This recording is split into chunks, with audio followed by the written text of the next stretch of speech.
अस्सलामुअलैकुम स्टूडेंट्स, कैसे हैं बेटे आप? आवाज़ आ रही है आपको?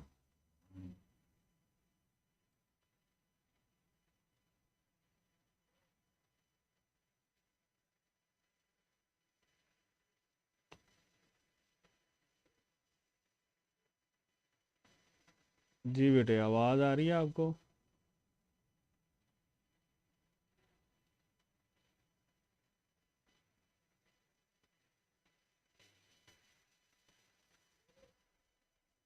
चलें जी, ठीक हो गया। आज हम लोगों ने क्या डिस्कस करना है? अच्छा, एक तो आपने ना उसको डिस्कस करना है, डाइजेशन इन प्लांट्स को। तो वो मैं आपको यही सजेस्ट करूँगा कि एक दफ़ा आप उसको देख लीजिएगा। तो मुझे बताइएगा, जब हम कल इसको यूनिट को फाइनलाइज करेंगे ना, तो हम उसमें डिस्कस करेंगे। जी जी बेटे, स्टार्ट कर रहा हूँ कश्माला बेटे। ओके जी बेटे, हम लोग गैशियस एक्सचेंज आज स्टार्ट करेंगे। बाकी चीज़ें जो हैं वो हम लोग हमने डाइजेस्टिव सिस्टम वगैरह डिस्कस किया था। ठीक है, तो उसको लेकर चल रहे हैं।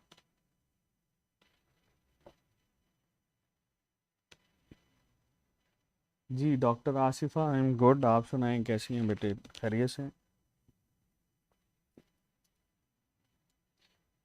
चलें जी बेटे, हम लोग स्टार्ट करते हैं। बिस्मिल्लाहिर्रहमानिर्रहीम। और टॉपिक है हमारे पास गैशियस एक्सचेंज। ठीक है जी। ये बेटे गैशियस एक्सचेंज को हम लोगों ने डिस्कस करना है। बेटे थोड़ी सी ना तबीयत मेरी ख़राब है, इस वजह से शायद आपको आवाज़ में लग रहा हो। बाकी मैं कोशिश करता हूँ कि आवाज़ सम हाउ बेहतर हो जाए। चलें जी, अब बताइएगा ज़रा मुझे, आवाज़ बेहतर हुई है? जी, न्यूट्रिशन इन प्लांट्स बेटे हम इसके बिल्कुल लास्ट पे जो है ना वो डिस्कस करेंगे।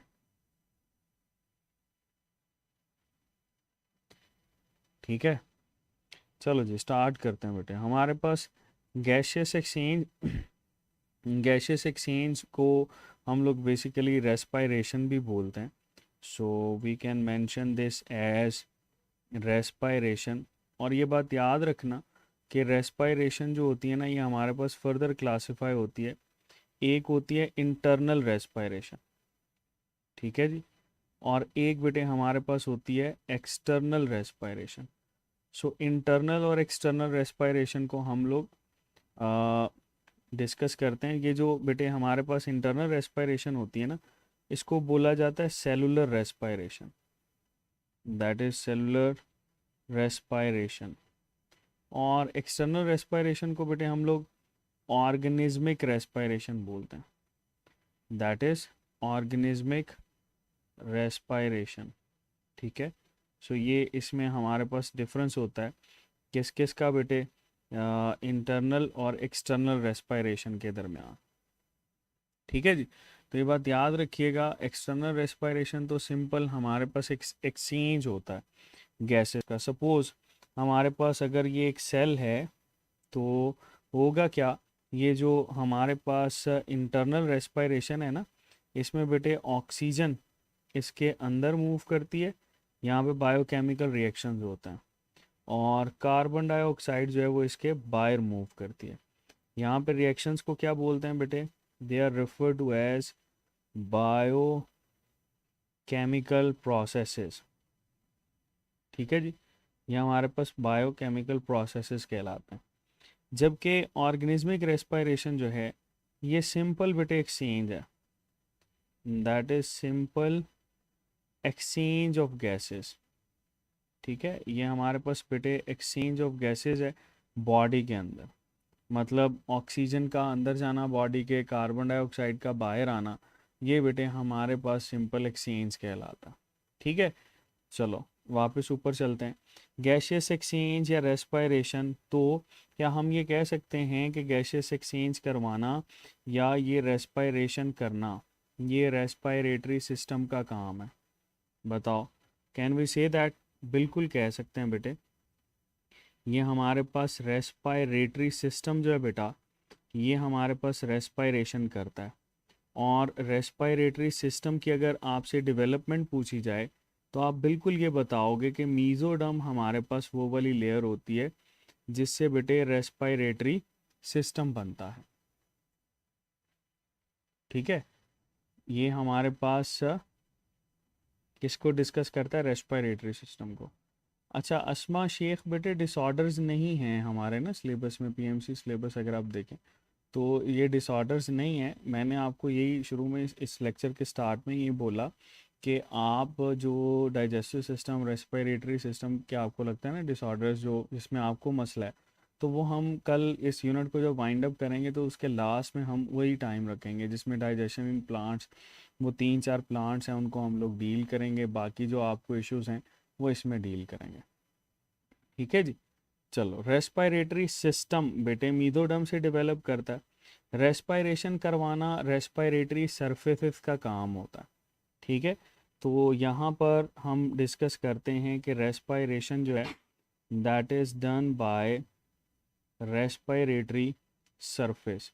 और ये जो रेस्पिरेटरी सरफेस होती है डेफिनेटली यहाँ पर कुछ स्पेशल प्रॉपर्टीज़ होनी चाहिए जिसकी वजह से बेटे आपके पास गैसेस का एक्सचेंज जो है वो अच्छा खासा हो।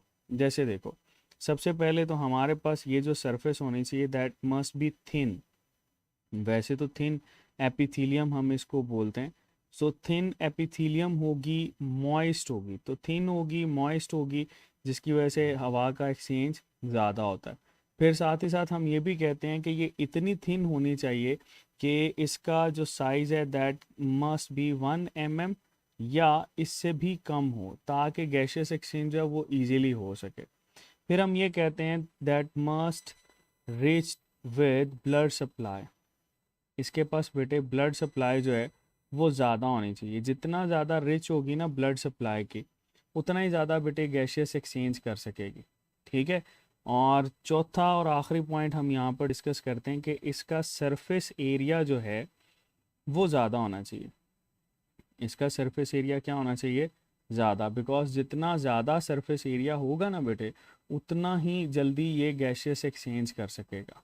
ठीक है, सो दैट इज़ समथिंग जो कि आप लोगों ने इसके साथ डिस्कस करना है। ओके हो गया। चलो, ये था बेटे हमारे पास इसमें जो रेस्पिरेटरी सरफेस है या रेस्पिरेटरी सिस्टम को हम लोग डील करते हैं। अच्छा, अब ह्यूमन रेस्पिरेटरी सिस्टम चूँकि हमारा टॉपिक है तो ह्यूमन रेस्पिरेटरी सिस्टम की एनाटॉमी डिस्कस करनी है, उसकी फिजियोलॉजी डिस्कस करनी है। तो यहाँ पर हम ऐड कर लेते हैं that we are going to discuss human respiratory system. बेटे ये याद रखिएगा कि ये जो हमारे पास ह्यूमन रेस्पिरेटरी सिस्टम होता है इसकी एनाटॉमी क्या होती है। वैसे तो हम इसको दो हिस्सों के अंदर डिवाइड करते हैं। एक बेटे हमारे पास आ जाता है अपर रेस्पिरेटरी ट्रैक्ट, एक बेटे हमारे पास आ जाता है अपर रेस्पिरेटरी ट्रैक्ट। ठीक है जी, और दूसरा बेटे लोअर रेस्पिरेटरी ट्रैक्ट आ जाता है। सो अपर रेस्पिरेटरी ट्रैक्ट है और लोअर रेस्पिरेटरी ट्रैक्ट हमारे पास होता है। ये दो मेन हम लोग डील कर रहे होते हैं।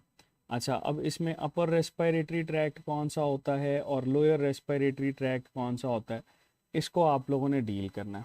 तो बेटे ये आपके पास क्वेश्चन भी बन सकता है। अपर रेस्पिरेटरी ट्रैक्ट जो होता है ना इसमें नोज़, नेजल कैविटी और फेरेंक्स मेनली हम लोग डील करते हैं। नोज़, ठीक है, नोज़ के साथ ही बेटे एसोसिएटेड होती है नेजल कैविटी, ठीक है, और बेटे फेरेंक्स। ये हमारे पास वो वाले हिस्से होते हैं जो कि अपर रेस्पिरेटरी ट्रैक्ट में आ जाते हैं। अच्छा, lower respiratory tract, lower respiratory tract जो होता है बेटा इसमें हमारे पास कौन कौन सी चीज़ आती है इसको देखते हैं, देख लेते हैं। लोअर रेस्पिरेटरी ट्रैक्ट के अंदर बेटे आप स्टार्ट कर दोगे लेरिंग्स से। ठीक है, लेरिंग्स, इसमें लेरिंग्स से ये स्टार्ट होता है और थ्रू आउट लंग्स तक चलता रहता है। Like we can add larynx, इसमें आ जाता है ट्रिकिया, आ जाता है ब्रोंकाई, आ जाता है, या ब्रोंक्यूल्स बेटे हम इसमें मेंशन करते हैं। और ये मूव करते करते आपके पास लंग्स और लंग्स से एल्वियोलाई के लेवल तक मूव कर रहे होते हैं। तो ये सारे के सारे हिस्से किसके हैं? लोअर रेस्पिरेटरी ट्रैक्ट के होते हैं। ठीक है, तो अपर रेस्पिरेटरी ट्रैक्ट और लोअर रेस्पिरेटरी ट्रैक्ट ये हम लोग डिस्कस कर रहे होते हैं।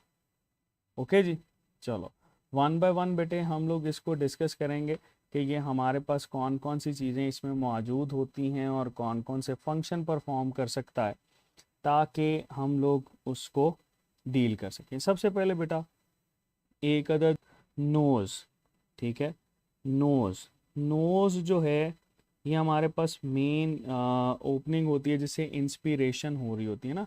नोज़ के अंदर आपको दो इंटरनल ओपनिंग्स नज़र आती हैं, दो बेटे एक्सटर्नल ओपनिंग्स नज़र आती हैं, जिनको इंटरनल और एक्सटर्नल नॉस्ट्रल्स का नाम देते हैं।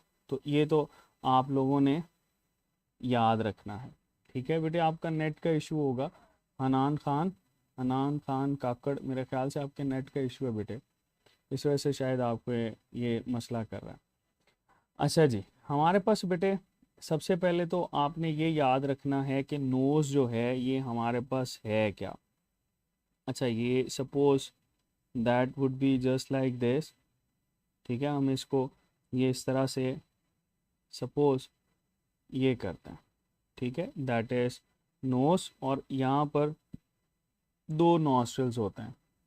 ठीक है, कौन से नॉस्ट्रल्स बेटे? इन नॉस्ट्रल्स को हम लोग बोलते हैं एक्सटर्नल नॉस्ट्रल्स। ये हमारे पास आ जाते हैं एक्सटर्नल नॉस्ट्रल्स। ये एक्सटर्नल नॉस्ट्रल्स बेटे रिस्पॉन्सिबल हैं for the entry of air, जो कि नॉर्मली ऑक्सीजन के साथ इनरिच्ड होती है। इससे मूव करते हुए ये नॉस्ट्रल जो हैं इंटरनल नॉस्ट्रल से होते हुए they enter into your track. अब दरमियान में हमारे पास क्या होती है? दरमियान में बेटे होती है नेज़ल कैविटी।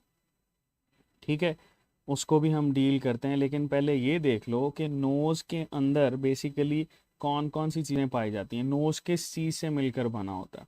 नोज़ में बेटे अगर आप इसकी टिप देखो, नोज़ की टिप को डिस्कस करो।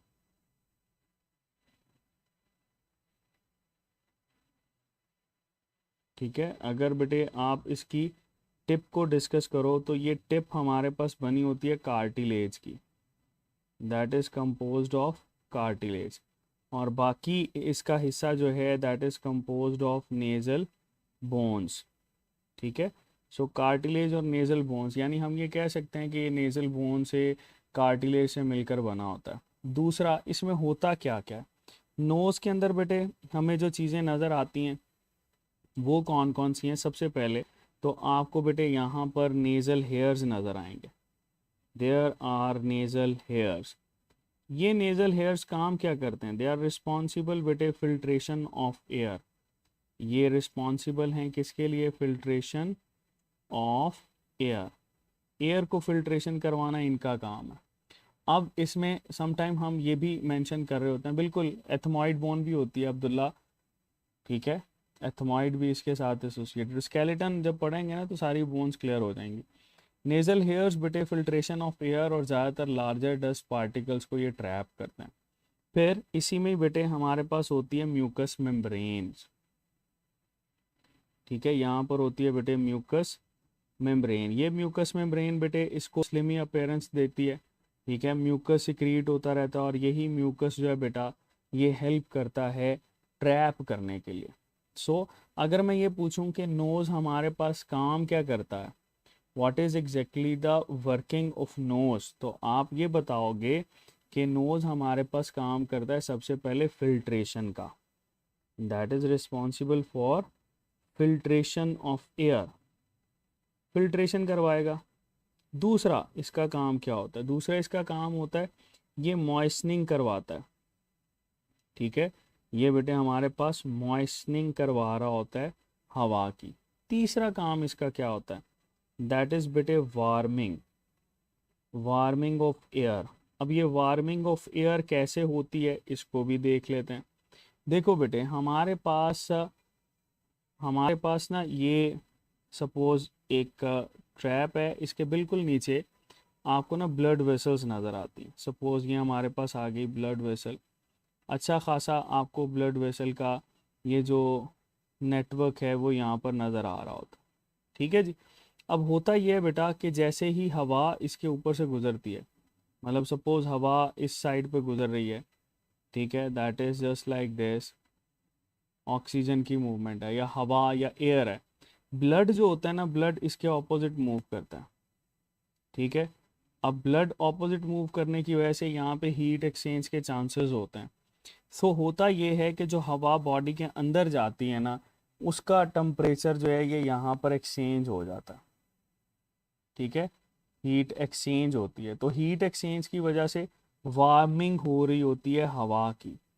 That warming of air is responsible के ये जो हवा है बेटा, ये आपकी बॉडी के अंदर जाके को इतना ज़्यादा डैमेज क्रिएट ना करे, ठीक है। कितना आपके पास जो है ये रिस्पॉन्सिबल है वार्मिंग के लिए, तो तकरीबन आप लोगों ने पढ़ा होगा ऑलमोस्ट 30 डिग्री सी, ठीक है। आगे चलते हैं, नेज़ल कैविटीज़ की बात करते हैं। नेज़ल कैविटीज़ होती क्या हैं, पहले तो ये बताओ, नेज़ल कैविटीज़ होती कितनी है? एक नेज़ल कैविटी होती है या दो होती हैं? बेटे दो नेज़ल कैविटीज़ होती हैं, ठीक है। एक राइट साइड पे होती है और एक लेफ्ट साइड पे होती है। और ये नेज़ल कैविटीज़ जो होती हैं बेटा, ये हमारे पास आर्टिकुलेशन ऑफ बोन्स की वजह से 3 एयर पैसेज हुए। सपोज एक हमारे पास ये ट्रैप हुआ, तो हवा यहाँ से गुजरने के लिए हवा को 3 रास्ते मिलेंगे, they are just like this. तो 3 एयर पैसेज वेज हमारे पास आ गए, ठीक है। किसकी वजह से? आर्टिकुलेशन ऑफ बोन्स की वजह से।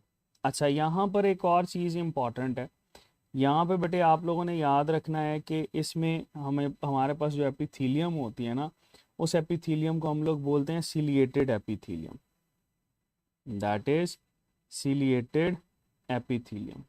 ये सिलिएटेड एपिथीलियम बेटे हमारे पास इरिटेशन की वजह से अगर कोई यहाँ पे चेंज आता है तो स्नीजिंग कॉज करवाती है, ठीक है। ये बात याद रखना कि ये हमारे पास किसके लिए रिस्पॉन्सिबल है, अगर कोई इरिटेशन आता है ना, तो स्नीजिंग करवाना, किसी भी इरिटेंट को बॉडी से बाहर लेकर जाना, वो इसका काम होता है। दूसरा, म्यूकस मेम्ब्रेन तो आपको यहाँ पर नज़र आएगी आएगी, ठीक है जी। सो ये आपके पास बेटे नेज़ल कैविटीज़, नेज़ल कैविटी अगर सेपरेटली डिस्कस करोगे तो आपको ये बताना पड़ेगा कि नेज़ल कैविटी भी वही काम करती है जो बेटे आपके पास नोज फंक्शन कर रहा होता है, ठीक है जी। सो नेज़ल कैविटी और नोज। इससे आगे चलते हैं, हमारे पास बेटे इस नेज़ल कैविटी और नोज के बाद एक हिस्सा आ जाता है जिसको हम लोग बोलते हैं फेरेंक्स। अच्छा, ये तो हम लोगों ने कल भी पढ़ा था, याद है, डाइजेस्टिव सिस्टम के साथ। तो अब आप यहाँ पर ऑलरेडी बताओगे कि ये जो फेरेंक्स होता है, इस फेरेंक्स के अंदर कितनी ओपनिंग्स होती हैं, बताओ जरा। There are 7 openings. कौन कौन सी? दो बेटे नॉस्ट्रल्स की, एक हमारे पास आ जाता है किसकी, ट्रेकिया की, एक ऑरल कैविटी की, 4 हो गई, एक ईसोफेगस की 5 हो गई, और 2 यूस्टेकियन ट्यूब्स की। तो there are 7 openings over here, ठीक है जी। तो 7 बेटे इसमें हमारे पास ओपनिंग्स होती हैं। हाँ, अगर आपसे ये पूछ ले कि फेरेंक्स को कितने हिस्सों में डिवाइड करते हैं, याद है 3 हिस्सों में बेटे डिवाइड किया था। एक हमारे पास होता है नेजोफेरेंक्स, एक होता है बेटे ओरोफेरेंक्स, और एक बेटे हमारे पास होता है लेरिंजियोफेरेंक्स, ठीक है जी। ये इसके 3 हिस्से होते हैं जो कि आप इसको क्लासिफाई कर रहे हो। तो हाँ, लेकिन अगर शेप की बात करें तो शेप बेटे इसकी कैसी होती है, बताओ बताओ, शेप कैसी होती है? फेरेंक्स हमारे पास होता है बेटे कॉन शेप्ड स्ट्रक्चर, ठीक है। तो अगर ये आपसे इसका स्ट्रक्चर पूछा जाए तो ये कॉन शेप्ड मस्कुलर स्ट्रक्चर होता है, ठीक है। अच्छा, एक चीज़ जो इसमें भी प्रीवियसली मिलती जुलती है वो क्या, कि बेटे यहाँ पर भी आपको सिलिएटेड एपिथीलियम जो है वो नज़र आएगी। यहाँ पर भी हमारे पास क्या होगा, सिलिएटेड एपिथीलियम मौजूद होगी। और यही सिलिएटेड एपिथीलियम जो है बेटा, दैट इज़ रिस्पॉन्सिबल कि ये आपके पास यहाँ पर समहाउ कफिंग के लिए रिस्पॉन्सिबल होती है, या बेटे आपके पास फिल्ट्रेशन को भी किसी हद तक करवा देती है, ठीक है जी। चलो इससे आगे चलते हैं। हमारे पास फेरेंक्स से आगे क्या आता है? फेरेंक्स से आगे बेटे हमारे पास आ जाता है लेरेंक्स, ठीक है, जो कि ट्रेकिया के टॉप पे होता है। तो ये हमारे पास हम डिस्कस करेंगे लेरेंक्स को। लेरेंक्स को बेटे हम मेंशन कर रहे होते हैं, that is also known as sound box या वॉइस बॉक्स भी मेंशन करते हैं। चलो हम ज़रा इसको बना लेते हैं, ये होता कैसे। सपोज बेटे ये हमारे पास आ गया, दैट इज़ द पार्ट जिसको हम लोग डील करते हैं, ठीक है जी। बेटे ये जो ऊपर वाला हिस्सा होता है, like we can say that ये इतना इतना हिस्सा, इसको हम लोग कहते हैं larynx, that is known as larynx, ठीक है जी। और ये थ्रू आउट अगर हम लोग इसकी लेंथ की बात करें कि ये थ्रू आउट लेंथ हमारे पास क्या कहलाती है, तो बेटे ये जो लेंथ होती है ये हमारे पास कहलाती है ट्रेकिया, ठीक है। ये हमारे पास क्या है? ट्रेकिया। और ट्रेकिया की ये जो अपर वाला हिस्सा होता है इसको लेरिंग्स बोलते हैं। और बेटे इसी में आपको जो है ये ओपनिंग नज़र आती है, इस ओपनिंग को क्या बोल रहे होते हैं? That is refer to as glottis. ये बेटे हमारे पास ग्लॉटिस कहलाती है, ठीक है। ट्रेकिया, ट्रेकिया की ओपनिंग ग्लॉटिस, और ग्लॉटिस के ऊपर बेटे आपको एक कवरिंग नज़र आती है, there is covering over here, जो कि मस्कुलर अटैचमेंट के थ्रू मौजूद होती है। इस कवरिंग को बेटे हम लोग क्या बोलते हैं? इस कवरिंग को हम लोग बोलते हैं दैट इज एपीग्लॉटिस, ठीक है। तो ग्लॉटिस के ऊपर बेटे मौजूद होता है एपीग्लॉटिस। एपीग्लॉटिस जो है दैट इज अ कवरिंग जो कि ग्लॉटिस को कवर करती है, ठीक है, जैसे कल हम लोगों ने पढ़ा था स्वेलोइंग के दौरान। चलो अगर हम बेटे यहाँ पर इसकी ओपनिंग को देखते हैं तो that would be just like this. अगर आप इसको क्रॉस सेक्शनली देखोगे तो ये हमारे पास कुछ यूँ नज़र आता है। और बेटे यहाँ पर ये हमारे पास मौजूद होते हैं वोकल कोड्स। वोकल कोड्स दो पेयर होते हैं जिसमें से एक पेयर बेटे हमारे पास फंक्शनल होता है, ठीक है। होता क्या है, जैसे ही बेटे इसके ऊपर से हवा गुजरती है ना, सपोज एयर इसके ऊपर से गुजरती है, तो एयर के गुजरने से यहाँ पे होगी वाइब्रेशंस, ठीक है। और वाइब्रेशंस जो है बेटा they produce sound, vibrations produce करती हैं साउंड, ठीक है। ये साउंड प्रोडक्शन इसके साथ एसोसिएटेड होता है, किसके साथ? लेरिंग्स के साथ। अच्छा मैंने आपको ये बताया था कि वॉइस बॉक्स जो है हमारे पास ये लेरिंग्स होता है। बर्ड्स के अंदर वॉइस बॉक्स कौन सा होता है बताओ?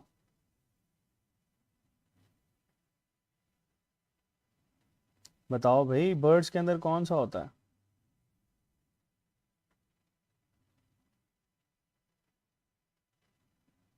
वर्ड्स के अंदर होता है बेटे सायरेंक्स, और वो ट्रेकिया के बिल्कुल नीचे होता है। बिल्कुल सही कह रहे हैं आप लोग बेटे, कामरान बिल्कुल सही कह रहे हैं। उसमें बेटे सायरेंक्स होता है और ये इसके बिल्कुल नीचे होता है, ठीक है। मैक्सिमम यहाँ पर जो कार्टिलेज हमें नज़र आती है ना वो हाइलन कार्टिलेज होती है। अच्छा अगर मैं ये कहूँ कि इसमें आपको ये इस तरह की कार्टिलेज में बनी हुई रिंग्स नज़र आती हैं, इन रिंग्स को क्या बोलते हैं हम लोग? They are refer to as C shaped cartilage. ये हमारे पास क्या है? सी शेप्ड कार्टिलेज, ठीक है। तो अगर आपसे ये पूछा जाए कि ये सी शेप्ड कार्टिलेज होती कितनी है, तो आपने सीधा सीधा बता देना है कि सी शेप्ड कार्टिलेज हमारे पास वेरिएबल होती हैं, 15 से लेकर बेटे 20 तक हो सकती हैं, ठीक है। 15 से लेकर 20 तक हो सकती हैं। और इसकी लेंथ की अगर बात करें तो वो भी बेटे आपके पास 15 से लेकर 20 सेंटीमीटर तक हो सकती है। ये भी डिपेंड करता है कि किसी भी बंदे की भाई गर्दन कितनी लंबी है, ठीक है। और आपको पता है एक कंट्री मुझे अभी जहन में नाम नहीं आ रहा, उसके अंदर ये कंसीडर किया जाता है कि जिस भी बंदे की गर्दन लंबी है ना वो उतना ही ज़्यादा खूबसूरत है। सो ये गर्दन लंबी होना भी कुछ फ़ायदा होता है, जैसे जराफे की होती है। चलेंगे, इसमें भी बेटे आपको जो है ना वो सिलिएटेड एपिथीलियम नज़र आती है, ठीक है। यहाँ पर लेरेंक्स के साथ ही हम ट्रेकिया को डिस्कस कर रहे हैं। तो ट्रेकिया में भी हमें सिलिएटेड एपिथीलियम जो है बेटा वो नज़र आएगी। ठीक है, तो इसका काम अगर आपसे पूछा जाए कि ट्रेकिया का और विंड पाइप का फंक्शन क्या होता है, विंड पाइप का तो सीधा सीधा दो फंक्शंस है ना हमारे पास। कौन कौन से? विंड पाइप आपके पास बेटे एक तो करवा रहा होता है एयर पैसेज वे बनाता है, ठीक है, दैट इज एयर पैसेज बनाता है। दूसरा बेटे ये हमारे पास वॉइस प्रोडक्शन करवाता है। ठीक है, ट्रेकिया का क्या काम होता है बेटा? ट्रेकिया हमारे पास एक तो एयर पैसेज वे है, ठीक है, दैट इज एयर पैसेज वे, हवा इसमें से गुजरती है। दूसरा बेटे ये हमारे पास समहाउ थोड़ी सी फिल्ट्रेशन के लिए भी रिस्पॉन्सिबल होता है, that is also responsible for filtration, या मॉइस्चनिंग के लिए रिस्पॉन्सिबल होता है। हाँ बिल्कुल सही कह रहे हैं दाऊद। गर्दन लंबी हो ठीक है, गुजारा हो जाएगा, लेकिन जुबान लंबी नहीं होनी चाहिए। चलें चलें जी। अच्छा बेटे, हम लोगों ने कल पोजीशन भी पढ़ी थी कि ट्रेकिया जो होती है that is ventral to oesophagus. ये ईसोफेगस के वेंट्रल होती है और ईसोफेगस इसके बेटे डॉर्सल पे मौजूद होती है। ठीक है, सो ये बात आप लोगों ने बेटे इसके साथ याद रखनी है। चलो आगे चलते हैं।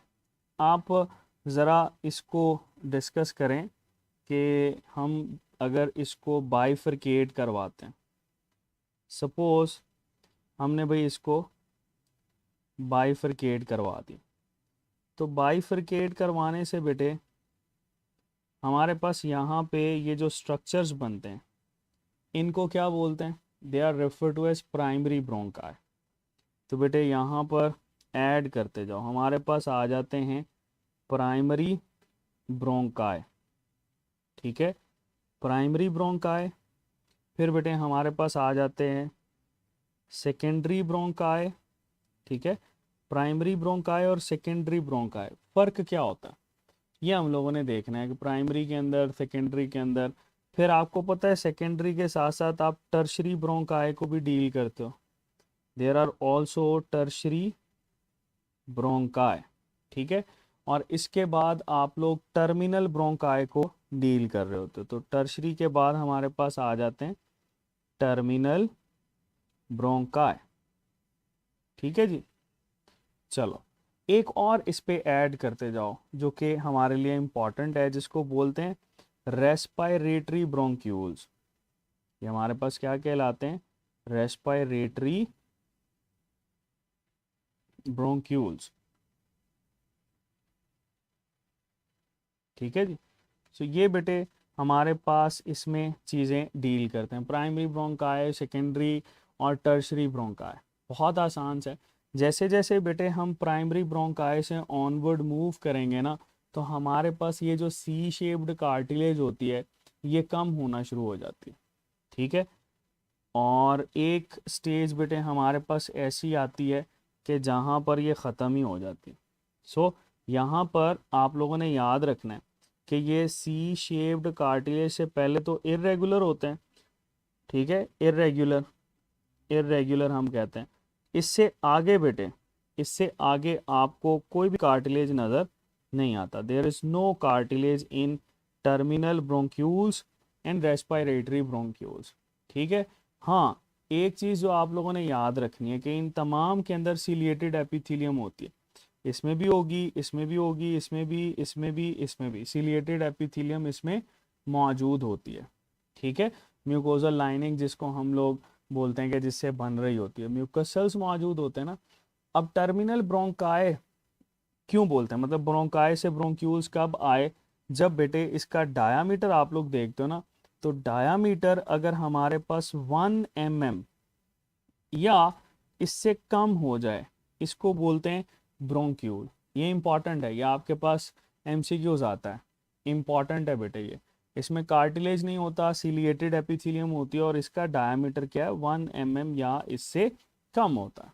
ठीक है जी, अच्छा अब रेस्पिरेटरी ब्रोंक्यूल्स की तरफ आ जाओ। रेस्पिरेटरी ब्रोंक्यूल्स में बेटे कार्टिलेज नहीं होता, सिलिएटेड एपिथेलियम नहीं होती। सो यहाँ पर आपके पास सिलिएटेड एपिथेलियम जो है वो ख़त्म हो जाती है। ठीक है जी, सीलिएटेड एपिथेलियम यहाँ पर ख़त्म हो जाती है। ओके, चलो म्यूकस सेल्स यहाँ पर मौजूद होते हैं। अच्छा, अब इससे आगे हमें कौन सी चीज़ नज़र आती है? रेस्पिरेटरी ब्रोंक्यूल से आगे आपको जो स्ट्रक्चर नज़र आता है वो बेटे एल्वुलर डक्ट्स या एल्वुलर सैक्स हम बोलते हैं। सो ये हमारे पास एल्वुलर डक्ट्स या बेटे हम इनको एल्वुलर सैक्स बोलते हैं। ठीक है जी, ये सिंगल लेयर्ड स्ट्रक्चर होते हैं जिसमें सरफेक्टेंट हो सकता है, और ये बेटे गैशियस एक्सचेंज के लिए रिस्पॉन्सिबल। अगर आपसे ये पूछा जाए गैशियस एक्सचेंज करवाता कौन कौन है, तो आपने बताना है भाई ये जो दो स्ट्रक्चर है ना, जिसमें हमारे पास रेस्पिरेटरी ब्रोंक्यूल्स और बेटे एल्वुलर डक्ट्स आ जाती हैं, ये वो वाली साइट्स होती हैं जहाँ पर गैशियस एक्सचेंज हो रहा होता है। ठीक है, there is gaseous exchange in it. तो ये आप लोगों ने इसके साथ याद रखना है, यहाँ पर गैशियस एक्सचेंज नज़र आता है। ठीक है, अच्छा फिर हम ये कहते हैं कि हमारे पास बेटे ये जो एल्वुलर डक्ट होती है, सपोज हम अगर इसको ड्रॉ करें तो that would be just like this. ठीक है, आप लोगों ने ये पढ़ा हुआ है कि इसमें बहुत ज़्यादा जो है बेटा ये इस तरह से स्ट्रक्चर्स मौजूद होते हैं, और इसके साथ ही साथ आपको जो है वो यहाँ पर ब्लड सप्लाई नज़र आती है। ठीक है, they are enriched with blood capillaries. ठीक है, वही सरफेस वाली बात कि जितना ज़्यादा हमारे पास जो है ब्लड सप्लाई होगी उतना ही ज़्यादा बेटे ये गैशियस एक्सचेंज कर सकेगा। अच्छा, अगर आपसे ये पूछा जाए कि लंग्स का फंक्शनल यूनिट कौन सा होता है, तो वो बेटे यही होता है, एयर सैक को हम लोग बोलते हैं फंक्शनल यूनिट। ये रेस्पिरेटरी सिस्टम का फंक्शनल यूनिट होता है। और अगर स्ट्रक्चरल यूनिट की बात की जाए तो स्ट्रक्चरल यूनिट हमारे पास होता है बेटे एल्वेलाई। ठीक है, दैट इज एल्वेलाई, ये बात याद रखिएगा, एल्वेलाई बेटे हमारे पास इसमें मौजूद होता है। अब एल्वेलाई को ज़रा डील कर लेते हैं। चलो जी, एल्वेलाई हमारे पास बेटे ये एक ऐसा स्ट्रक्चर है जो कि एल्वियोलाई सिंगल मेम्ब्रेनस होता है। ये देखो, सपोज मैं ये कहता हूँ कि ये भाई हमारे पास आ गया एल्वेलाई, इस पे बेटे ये आपको इसमें एपिथेलियल सेल्स जो हैं वो नज़र आते हैं। ये यहाँ पर एपिथेलियल सेल्स, यहाँ पर कुछ और सेल्स भी नज़र आते हैं, उनको क्या बोलते हैं? Dust cells. ठीक है, तो देखो आपने बेटे याद रखना है कि यहाँ पर दो तरह के सेल्स हैं, इनको बेटे हम लोग नीमोसाइट्स भी बोलते हैं। ठीक है, एक है टाइप 1 सेल और एक होता है बेटे हमारे पास टाइप 2 सेल। ठीक है, टाइप 1 सेल जो होते हैं they are responsible for gaseous exchange. ये बेटे हमारे पास गैशियस एक्सचेंज के लिए रिस्पॉन्सिबल होते हैं। टाइप 2 जो सेल्स होते हैं they are responsible for the production of surfactant. अब ये सरफेक्टेंट प्रोड्यूस कहाँ पर होता है? सरफेक्टेंट बेटे ये इनर सरफेस पे प्रोड्यूस होता है, that is just like this. ठीक है, सरफेक्टेंट की बेटे नेचर क्या होती है? बहुत आसान से आप लोगों ने पढ़ा है कि सरफेक्टेंट हमारे पास होता है लिपोप्रोटीन इन नेचर। ठीक है, दैट इज लिपोप्रोटीन। अब होता ये है कि हवा बेटे जब इसमें से एंटर होती है तो इसी से ही ये क्रॉस करती हुई आगे जाती है ब्लड वेसल की तरफ। ठीक है, suppose that is blood vessel, तो इसी से ही होती हुई बेटे ये इसके अंदर एंटर होती है, वैसे ही नहीं घुस जाती। ठीक है, और सरफेक्टेंट जो है ये बेसिकली इसको कम करता है। और आप लोगों ने ये पढ़ा है कि जो ऐसे बच्चे जिनकी प्री मेच्योर बर्थ होती है उनके अंदर ये सरफेक्टेंट नहीं होता, और अगर सरफेक्टेंट नहीं है बेटे तो आपके पास वो रेस्पिरेटरी डिस्ट्रेस सिंड्रोम का शिकार होता है। ओके हो गया। अच्छा, तीसरा हमारे पास ये यहाँ पर जो सेल्स हैं इनको हम लोग बोलते हैं डस्ट सेल्स। ठीक है। ये जो बेटे डस्ट सेल्स हैं ना, ये हमारे पास कहलाते हैं मैक्रोफेजेस ऑफ एल्वेलाई या मैक्रोफेजेस ऑफ लंग्स। ये बेसिकली मैक्रोफेजेस होते हैं बेटे, ठीक है। ये ट्रैप करेंगे उन चीज़ों को जो कि यहाँ पर आपके पास मौजूद होती हैं। ओके हो गया।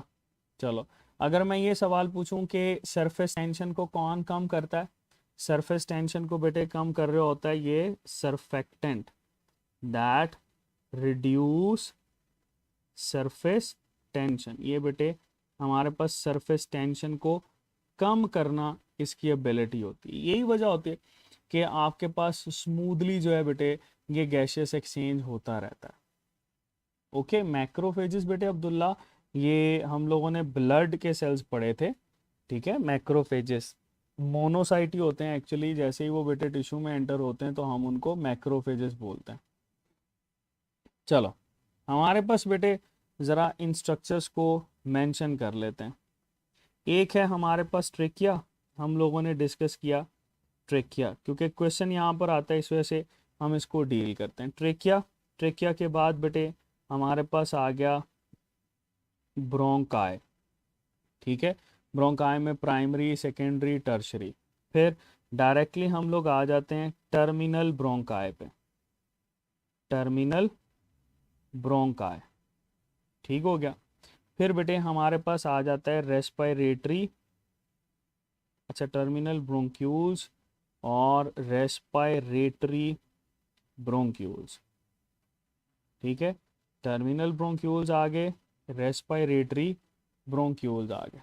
फिर बेटे हमारे पास क्या होती है एल्व्यूलर डक्ट, इसमें हम लोग डील करते हैं एल्व्यूलर डक्ट को।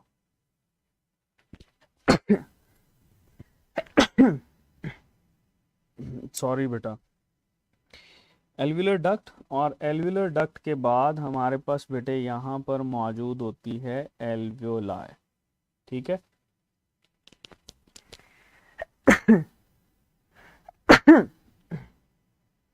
सॉरी, ये बेटे हमारे पास जो स्ट्रक्चर्स हैं जिनको हम लोग डील कर रहे होते हैं, ठीक है। और यही स्ट्रक्चर्स हैं जिनसे हमारे पास एमसीक्यूज आते हैं, ठीक है जी। चलो, एमसीक्यूज को डील करते हैं। सबसे पहले आपसे ये पूछा जाता है भाई गोबलेट सेल बताओ कहाँ कहाँ होते हैं। गोबलेट सेल्स का काम क्या होता है, गोबलेट सेल्स का काम होता है हमारे पास बेटे ये प्रोड्यूस करवाना कि म्यूकस यहाँ पे प्रोड्यूस हो रहा है या नहीं हो रहा, ठीक है। तो यहाँ पर आप लोगों ने ऐड करना है कि गोबलेट सेल्स, अगर हम लोग ऐड करें तो गोबलेट सेल्स बेटे आपको सिर्फ इन्हीं दो स्ट्रक्चर्स के अंदर नज़र आएंगे, ठीक है। गोबलेट सेल्स जो हैं वो सिर्फ और सिर्फ ट्रेकिया में और ब्रोंकाई में नज़र आते हैं, इससे आगे बेटे ये मौजूद नहीं होते। ओके हो गया। चलो, अगर मैं यहाँ पर बात करूँ स्मूथ मसल्स की, अच्छा, इन्हीं गोबलेट सेल्स के साथ ना आप एक और चीज़ भी ऐड कर सकते हो कि यहाँ पर ही आपको कार्टिलेज भी नज़र आता है। यानी अगर हम लोग कार्टिलेज की बात करें तो कार्टिलेज जो है वो भी इन्हीं दो स्ट्रक्चर्स तक लिमिटेड रहता है, ठीक है, ट्रेकिया में और ब्रोंकाई में। चलो, अगर हम लोग बेटे बात करें इसमें स्मूथ मसल्स की, let's talk about smooth muscles. तो बेटे ये जो स्मूथ मसल्स होते हैं ना, ये स्मूथ मसल हमारे पास रेंज करते हैं अप टू टर्मिनल, ये देखो ये हमारे पास टर्मिनल जो ब्रोंक्यूल्स होते हैं यहाँ तक मौजूद होते हैं स्मूथ मसल्स, ठीक है। और यहीं तक आप लोग सीलिया को भी ऐड करते हो, सीलिया, सीलिया भी यहीं तक मौजूद होता है, ठीक है।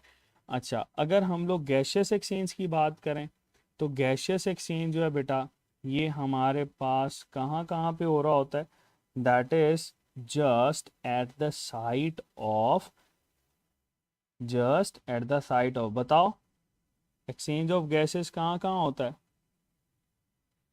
रेस्पिरेटरी ब्रोंक्यूल इन्वॉल्व होता है इसमें, बिल्कुल होता है बेटे, ठीक है। एल्वुलर डक्ट और रेस्पिरेटरी ब्रोंक्यूल, और यहाँ पर हम लोगों ने एल्वुलाई भी लिखा हुआ है। तो बेटे ये वो वाली साइट होती हैं जहाँ पर आपको गैशियस एक्सचेंज हो रहा होता नज़र आता है। इससे ऊपर गैशियस एक्सचेंज नहीं होता। ठीक है जी। तो ये बेटे हमारे पास एक बिल्कुल छोटी सी आप लोगों ने रेंज याद रखनी है कि रेंज आपके पास कहाँ तक है। ठीक है जी।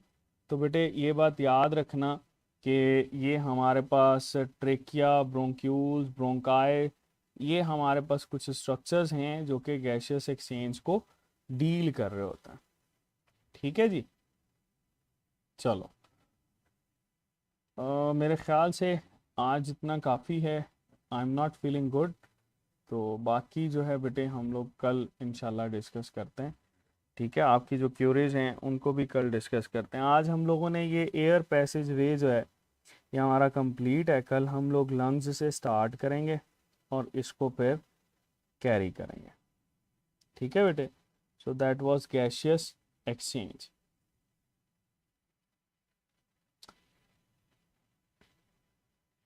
कोई क्वेश्चन है बेटे तो आप पूछ सकते हैं। लास्ट क्वेश्चंस को पूछ लें अगर हैं तो।